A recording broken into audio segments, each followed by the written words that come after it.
Hey, Top of your Life's Math Industry, and we are going to take a look at inverse functions. But we already did that video, but what we're going to do is try to visualize it on a graph. So it's a good idea to learn the math without the graph, without visualizations, but to better understand what's supposed to be happening, what we are going to do is add a graph. So in the last video, we've been solving these kind of problems, where we've been trying to find the inverse function operationally, but also we have to try out graphing it. We're not going to actually do a lot of math because it's basically like seeing a picture and trying to understand that inverse functions are usually opposites of each other. Like the f of x equals negative 4x plus 1. The inverse would be f of negative 1x equals x minus 1 divided by negative 4.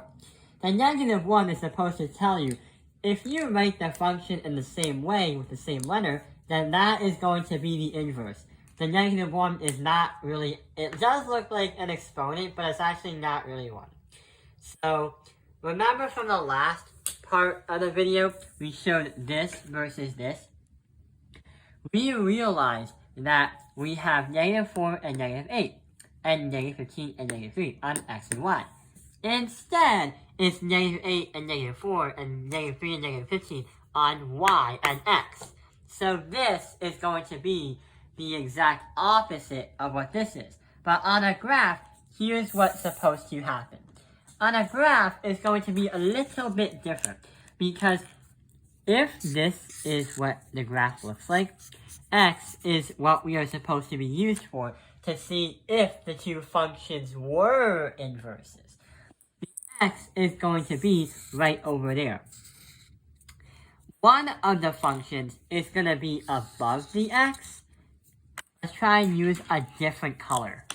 One of the functions is going to be above the graph, or above the x, and the other one is going to be below the x. The fascinating thing about the graph is, number one, they are going to be equally distant from each other, which means that they're going to be equally far apart from each other. And also, the other cool thing is, they're going to be on the points that are on each other. So these are going to be the same points, but opposite, and vice versa. And that is going to help you create these three lines. What's going to happen is, they're not actually parallel. What really is supposed to happen is, if we draw that graph once again, x is supposed to be sort of what our number is. 1 is going to be like this. The other one is going to be like this. But they're going to be equally distant from each other. Not to scale on this picture though.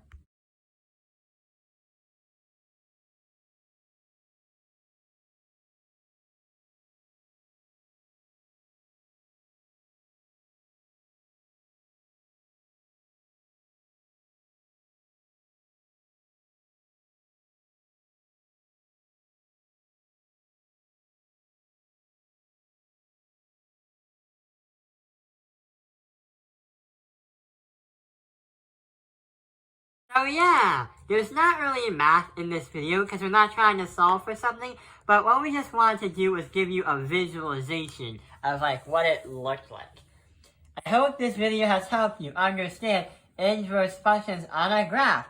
Thank you for watching Top of Your Life's Math Industry. Like and subscribe.